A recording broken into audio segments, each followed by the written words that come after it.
नमस्कार विद्यार्थी मित्रों, आज हम कक्षा 8 में इकाई 9 ममता इस कथा का अभ्यास करेंगे। यह कथा जयशंकर प्रसाद जी ने लिखी है। तो इस कथा को पढ़ने से पहले हम जयशंकर प्रसाद जी के बारे में कुछ परिचय देख लेते हैं। जयशंकर प्रसाद जी का जन्म 30/1/1889 को वाराणसी में हुआ था। प्रसाद जी वैसे तो कवि हैं, लेकिन उन्होंने नाटक, कहानियाँ, निबंध, उपन्यास ये सभी कुछ भी लिखा है। इनकी रचनाओं में भारत की ऐतिहासिक संस्कृति की झलक नज़र आती है। इनके प्रमुख नाटक हैं चंद्रगुप्त, स्कंदगुप्त, ध्रुव स्वामिनी और यहाँ तक कि कामायनी तो इनका सुप्रसिद्ध महाकाव्य है। इनका निधन 14 जनवरी 1937 को हुआ था। जयशंकर प्रसाद द्वारा लिखी हुई इस कहानी की नायिका ममता नाम की एक स्त्री है।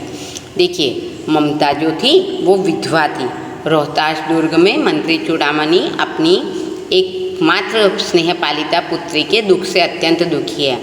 रोहतास दुर्ग जो शेरशाह को कब्जे में लेना था, तो शेरशाह उसके ऊपर आक्रमण करने की सोच रहा था। वहाँ पर जो मंत्री थे चूड़ामणि, वो अपनी विधवा पुत्री के साथ अपने महल में रहते थे। तो अपनी इस पुत्री के दुख से वह बहुत ज़्यादा दुखी थे कि अगर वह मर जाएंगे तो उनकी बेटी बाद में अपना जीवन कैसे गुजारेगी।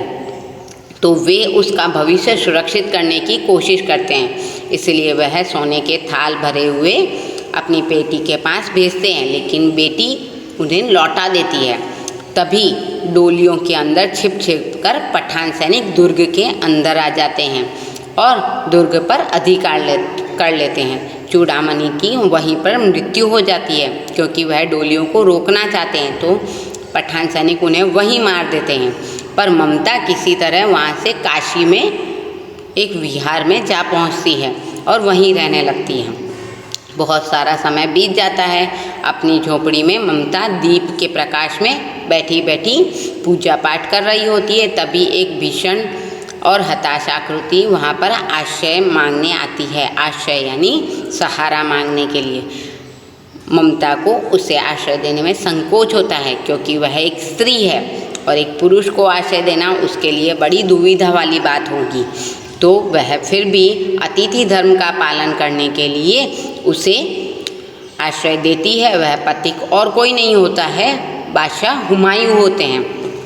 तो बादशाह हुमायूं सुबह अपने सैनिक को कहते हैं कि इस वृद्धा ने मुझे यहाँ पर आश्रय दिया है, तो इसकी झोंपड़ी हटाकर यहाँ पर इसे महल बनवाकर दे देना। यह कहकर वह चले जाते हैं। अब ममता 70 साल की हो गई है। अचानक उसे एक अश्वारोही यानी घोड़े पर सवार घुड़सवार की आवाज़ सुनाई देती है, जो उसकी झोंपड़ी के बारे में पूछ रहा था।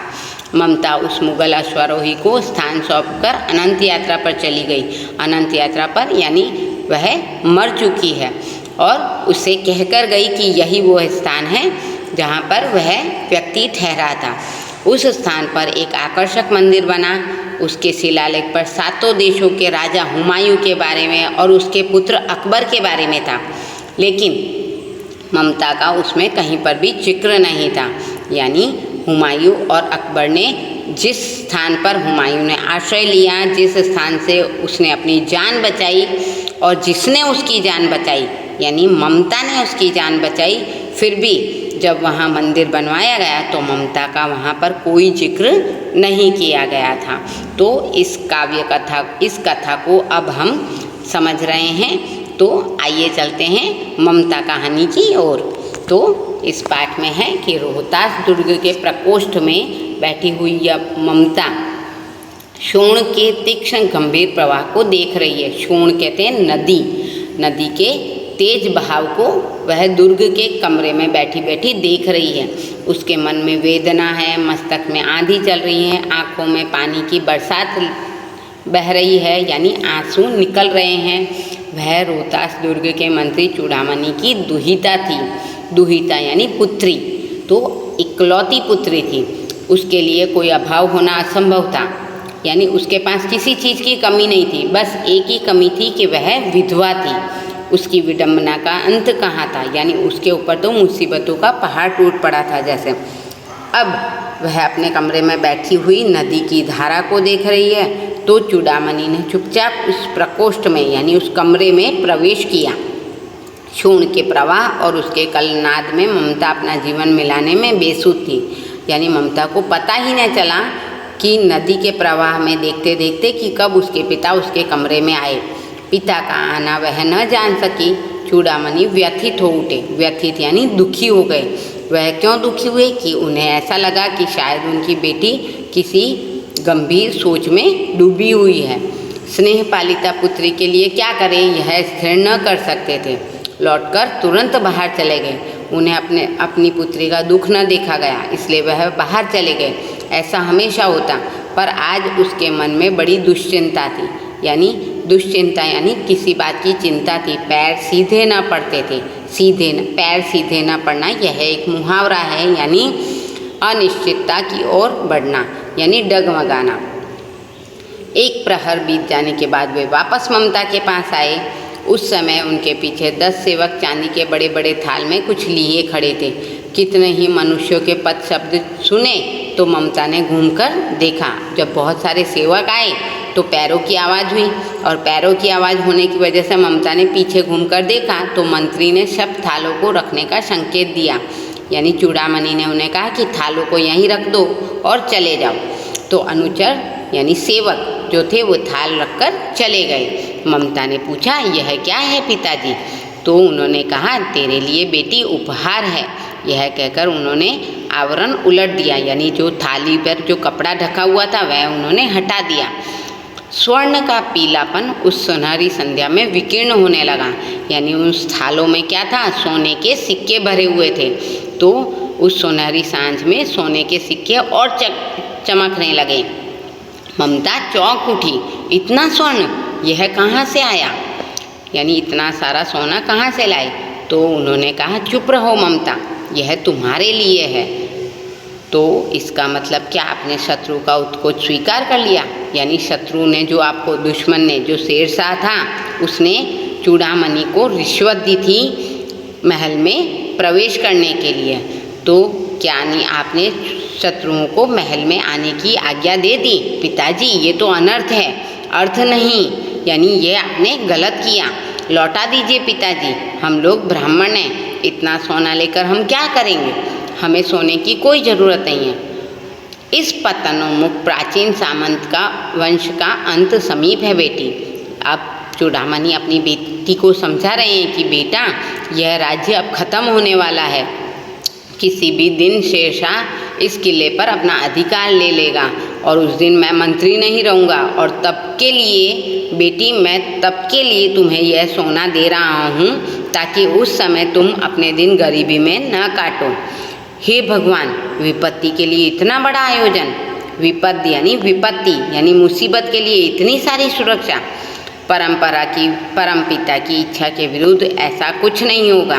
पिताजी क्या मुझे भीख नहीं मिलेगी? पहले के ज़माने में ब्राह्मण लोग भीख मांगकर गुजारा करते थे। तो उसने भी कहा कि क्या मुझे भीख नहीं मिलेगी?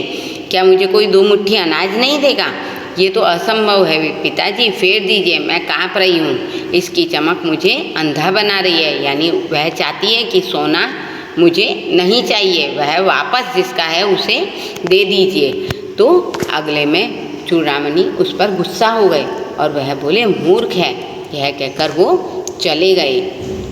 दूसरे दिन जब डोलियों का तांता आ रहा था, तांता यानी कतार, डोली के अंदर मुस्लिम धर्म के अनुसार महिलाओं को पर्दे में रखा जाता है। तो डोलियों में पर्दा लगा हुआ होता है। तो उन्होंने सोचा कि यहाँ पर डोलियों के अंदर मुस्लिम महिलाएं हैं, जबकि वहाँ पर डोलियों के अंदर सैनिक छिपे हुए थे। तो जब डोलियों का तांता आ रहा था तो चूड़ामणि समझ गए कि डोलियों के अंदर मुगल सैनिक हैं। तो वे अपने आप को रोक ना सके। उन्होंने दुर्ग के तोरण पर डोलियों का आवरण खुलवाना चाहा, यानी जो पर्दा था उसे हटवाना चाहा। तो पठानों ने कहा, यह तो महिलाओं का अपमान हुआ, यानी हमारी औरतों को तो आप देख ही नहीं सकते।